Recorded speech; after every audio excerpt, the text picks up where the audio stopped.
사도행전 3장 10절 한 절 말씀입니다.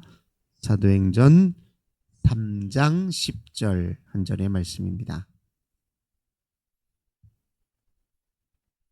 사도행전 3장 10절 한 절 말씀 우리 목소리로 함께 봉독합니다.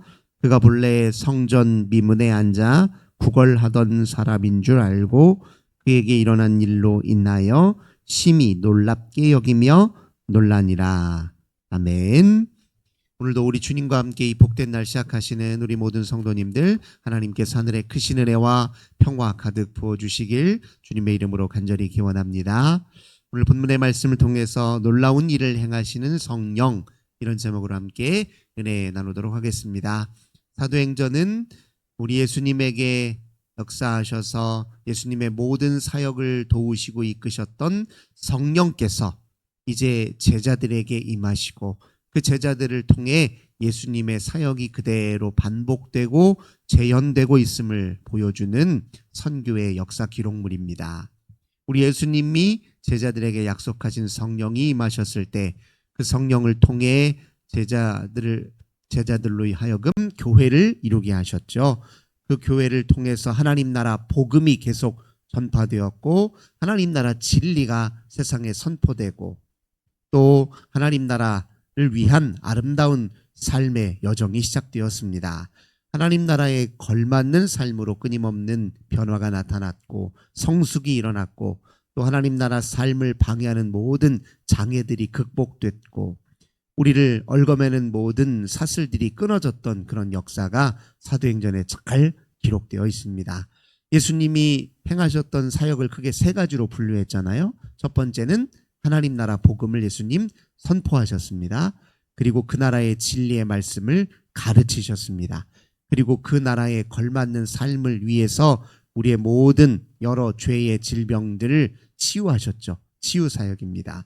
그 모든 사역들이 초대교회를 통해 제자들을 통해서 그대로 재현되었습니다. 성령께서 그 일을 도우셨기 때문이고 주도하셨기 때문입니다. 오늘 특별히 이 본문에서 읽었던 본문은 베드로를 통해서 예수님이 행하셨던 치유의 사역이 어떻게 나타났는지를 잘 설명해 주고 있습니다. 베드로 역시 예수님처럼 안진뱅이를 일으키고 병든 자를 치유하고 눈 못 보는 자를 보게 하는 그런 똑같은 치유 사역을 일으켰습니다. 베드로가 예수님이 되었기 때문이 아니라 예수님께서 성령을 보내주셨고 그 성령에 붙들리니 그 성령을 통해 그런 능력이 나타난 것이었습니다. 특별히 오늘 치유 사건은 그 본문 배경이 성전 미문이었습니다. 제9시가 되어 3장 1절을 보니 제9시가 되어 베드로와 요한이 성전에 올라갈새. 9시는 오늘 우리 시간으로 하자면 오후 3시를 가리킵니다. 정기적으로 기도 생활을 했던 사람들은 이제 오후 3시가 되면 또 하나님께 기도하러 성전을 찾았지요.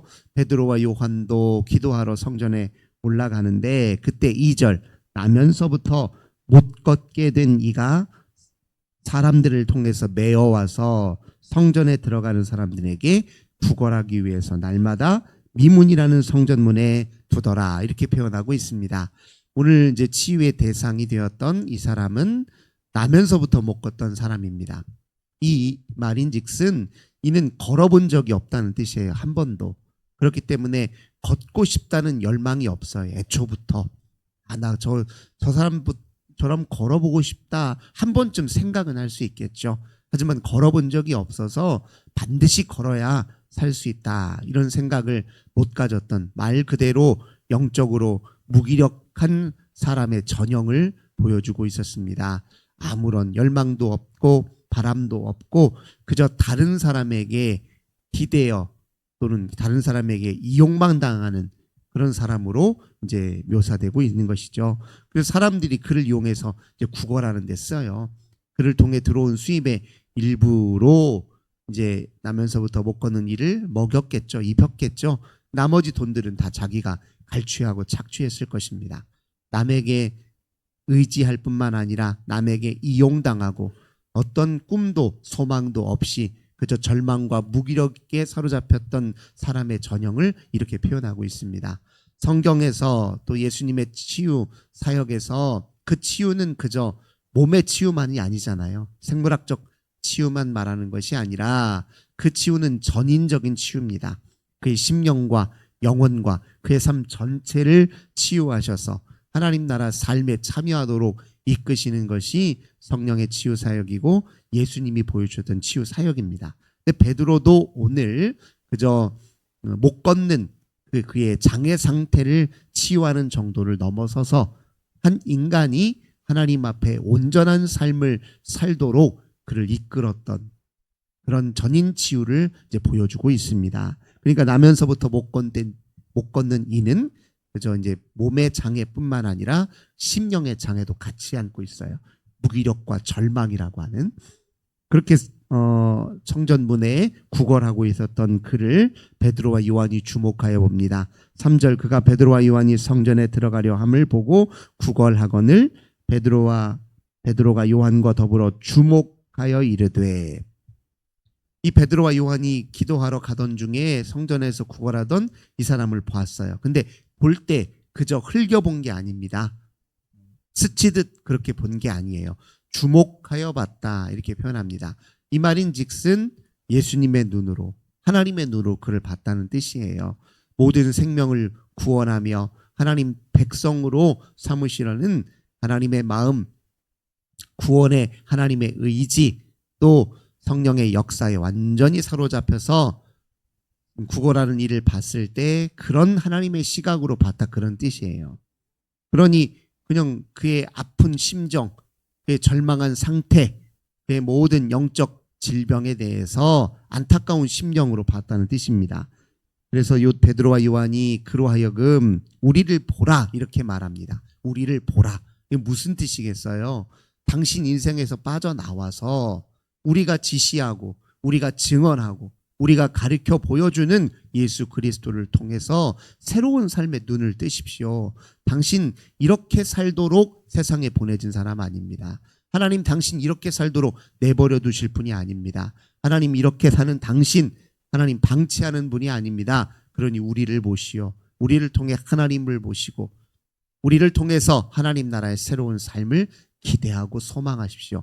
그런 의미로 우리를 보라 이렇게 얘기합니다. 하지만 아직 그 의미를 깨닫지 못한 이 미문에 앉아 구걸하는 이가 5절 그가 그들에게서 무엇을 얻을까요 바라보거늘. 아직 그 의미를 깨닫지 못하는 이는 혹시 돈이라도 주어질까 싶은 마음에 뭐 좋은 것 내게 주려나 하는 마음 때문에 보았다는 거예요. 아직 제대로 실상을 보지 못하는 그에게 다시 6절 베드로가 이렇게 말합니다. 은과 금은 내게 없지만 내게 있는 이것을 너에게 주노니 나사렛 예수 그리스도의 이름으로 일어나 걸으라. 처음으로 듣게 된 거예요. 나사렛 예수 그리스도의 이름을 처음 듣게 된 것입니다. 성령은 우리로 예수에게로 이끌고 예수님을 증언하게 하신다. 어제 우리가 함께 말씀으로 살펴보지 않았습니까? 베드로와 요한은 예수 그리스도의 이름으로 성령을 통해 사역을 하나님 나라 사역을 했던 것이죠. 그는 자기들을 내세운 적이 없습니다. 자기들을 내세운다는 건 어리석은 일이고 자기에게는 구원하는 능력은커녕 스스로도 이럴 능력이 없고 오직 나는 예수 그리스도에 기대어 잇대어 의지하여 살 수밖에 없는 존재라는 걸 베드로와 요한은 이제 이미 알고 있잖아요. 예수 이름을 그에게 줄 뿐입니다. 내가 당신에게 해줄 수 있는 건 아무것도 없습니다. 가진 것도 없고 줄 것도 없고 당신의 그 처지를 일으켜 세울 수 있는 능력도 없습니다. 그러나 내가 당신들에게 줄 수 있는 당신에게 줄 수 있는 단 한 가지가 있는데 예수 이름. 나사렛 예수밖에 없소. 나사렛 예수의 이름으로 권면하노니 일어나 걸으십시오. 그분의 능력이면 그분의 이름이면 당신은 이 삶을 박차고 일어날 수 있습니다. 이 삶에서 건진받을 수 있습니다. 이 무기력과 절망으로부터 건진받아서 새 삶을 시작할 수 있습니다. 이런 제 선포로 그를 일깨워줬던 것이죠. 들었을 때 처음에는 황당하다 느꼈을 거예요. 걸어본 적이 없어요. 걷는 게 무엇인지 모릅니다. 어떻게 걸어야 될지를 몰라요. 한 번도 상상해 본 적도 없습니다. 그랬던 그에게 일어나 걸으라고 하는 말이 그냥 예사롭게 들리지 않았던 거예요. 그러니까 다른 누구도 나에게 한 적이 없던 말이에요. 들어본 적이 없던 말이에요. 걸어봐. 누가 그 사람에게 그런 말을 했겠어요? 조롱하고 놀리기 위해서는 그런 말을 했을지 모르겠지만 진심으로 일어나 걸으라 했던 말이 한 번도 들려본 적이 없어요. 성령은 우리에게 어떤 역사를 일으키냐? 한 번도 상상해 보지 못한 일, 한 번도 생각지도 못한 일, 감히 내게 그런 꿈을 가질 수 있을까 싶었던 그런 일들에 도전하게 하시고 그런 일들을 보게 하시고 그런 일들을 일으키시는 분이라는 거예요. 그 이야기를 예사롭지 않게 듣고 들으니 정말 걸을 수 있을 것 같은 생각이 들었습니다. 그전에는 듣지 않았던 생각이었겠죠. 정말 내가 걸을 수도 있는 것인가? 그게 가능한 일인가? 나사렛 예수의 이름이면 정말 그게 가능한 일인가? 그 마음을 가지고서 주저주저하고 있을 때 베드로와 요한이 7절 오른손을 잡아 이렇게 세웁니다. 그렇죠. 마음속에 주저주저하는 마음이 있겠죠. 정말 가능할까 싶으면서도 한편으로 해본 적이 없으니 이렇게 세워졌다는 겁니다. 성령의 역사로 일을 하는 사람들은 성령을 위해서 자기 몸을 써요. 성령이 지금 이를 치유하기를 원하시고 이를 건지시기를 원하시고 이에게 새 삶을 가져다 주기를 원한다라고 베드로와 요한은 직감했고 알아차렸기 때문에 내가 할 수 있는 역할이 무엇일까를 생각한 거예요. 성령이 이렇게 세우시겠죠. 하지만 성령이 그 일을 하시더라도 나도 내 몫에 협력이 필요한 거예요. 적어도 내가 손을 내밀어 그를 도울 수는 있잖아요. 우리가 하는 일입니다. 일으켜 세워서 걷게 하는 일은 못하지만 성령께서 그 일을 도우실 때 나도 협력해서 그 일을 하는 거예요. 베드로가 손을 내밀어서 한번 해봅시다. 성령이 지금 도우시니 하고 이렇게 세워주시니 발과 발목이 힘을 얻었다. 이렇게 표현합니다. 우리가 다른 사람을 도울 때 그가 아직 주저하고 있는 상황에 있을 때 우리가 그의 곁에 서서 함께 응원하고 내가 만난 하나님, 내가 만난 예수님은 당신 인생에도 이런 놀라운 변화를 일으킬 수 있습니다. 라고 한마디 거들어 격려만 하더라도 그의 인생이 달라지는 역사가 우리 얼마든지 경험되지 않습니까? 베드로와 요한이 딱 그 역할을 한 겁니다. 그랬더니 그가 일어섰습니다. 섰는데 선 게 아니에요. 8절. 뛰어 서서 걸으며 뛰기도 했다는 거예요. 걸을 정도가 아니라 뛰기도 했다는 거예요. 그러니까 자기가 생각지도 못했던 상상하지 못했던 그 상의 일 역사가 나타났다 이렇게 얘기합니다. 그런데 그 걸음이 이제 어디로 향한 거예요? 성전 안으로 그리고 기도와 찬송 즉 하나님을 더 깊이 만나고 그분과 교제하는 자리로 들어갔다는 겁니다. 이전에는 등을 돌려 성전으로 들어가는 입구에 등을 돌려 사람들을 바라보며 구걸만 했던 사람이에요. 한 번도 성전 문 안으로 들어가 하나님과 함께 교제하고 만날 생각을 못했던 사람이 이제 그의 인생이 180도 전향이 됐다는 겁니다. 성령이 우리에게 가져다주는 최고의 능력은 하나님께로 향하도록 그 인생을 이끄는 일이에요. 그것이 가장 기적 같은 일입니다. 한 사람의 생애에 하나님을 향해 그의 모든 인생이 전향되고 하나님과 함께 만나고 인격적인 교제를 나눈다. 그것보다 더 큰 기적이 없다는 겁니다.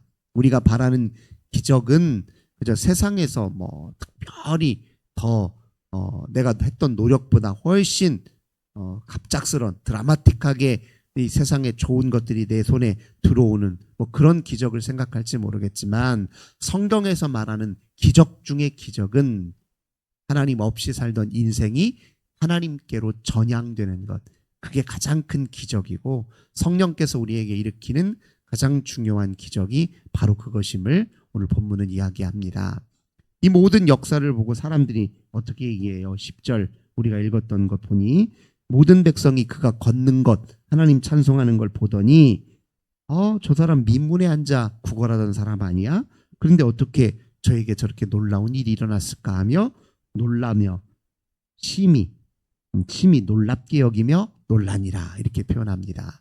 성령은 우리에게 놀라운 일을 행하시는 분입니다.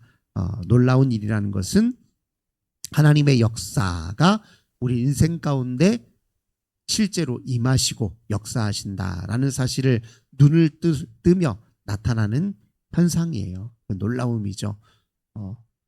전혀 보지 못했던 낯선 풍경입니다. 있을 수 없는 일이에요. 한 번도 상상하지 못했던 일이 우리 인생 가운데 펼쳐지되 그 모든 일은 결국 하나님께로 전향되어 하나님과 함께 관계를 맺는 일로 귀결된다는 것을 우리가 말씀을 통해 다시 한번 확인합니다.